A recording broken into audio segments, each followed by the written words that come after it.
La situation est forte. Jean-Luc Lavallée, Québec, évidemment, il se passe quelque chose là. Il y a une église catholique qui est à vendre parce qu'inoccupée, il n'y a plus de gens qui s'y rendent. Et là, c'est une autre communauté religieuse qui veut l'acheter, mais de source islamique. Ouais, c'est loin d'être banal. On a vu plusieurs exemples dans les dernières années, Jean-Luc, d'églises vendues, converties en condominium, même en école de cirque, mais en mosquée, là, évidemment, c'est loin d'être banal. C'est assez particulier. C'est ce que veut le président du Centre culturel islamique de Québec. On parle donc d'un sanctuaire religieux catholique qui pourrait se transformer en temple musulman.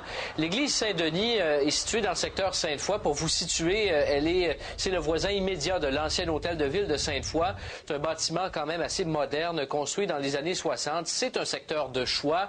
Les musulmans ont fait 2 offres jusqu'ici. Une de 1 million de dollars en septembre dernier. Elle a été refusée. Une deuxième d'1 365 000 dollars en octobre. Refusée, elle aussi, sans aucune explication.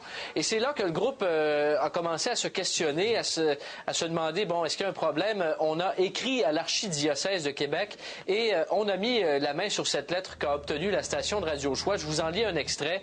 Le président du Centre culturel islamique dit « Nous aspirons à la liberté et l'égalité d'exercer notre religion au même titre que tout citoyen, citoyenne de Québec dans un endroit digne, respectable et représentatif de notre communauté. Notre choix donc a été porté sur votre Église qui correspond parfaitement à nos attentes. » C'est important de dire, Jean-Luc, qu'on a vérifié l'évaluation municipale et c'est 2 250 000 dollars, alors que l'offre la plus disons, alléchante était de 1,3. Alors, il y a une bonne différence. Ça peut expliquer, disons, en partie, le refus catégorique d'offres d'achat. Oui, peut-être qu'il ne faut pas voir là-dedans de clivage interreligieux, mais bien des problèmes économiques.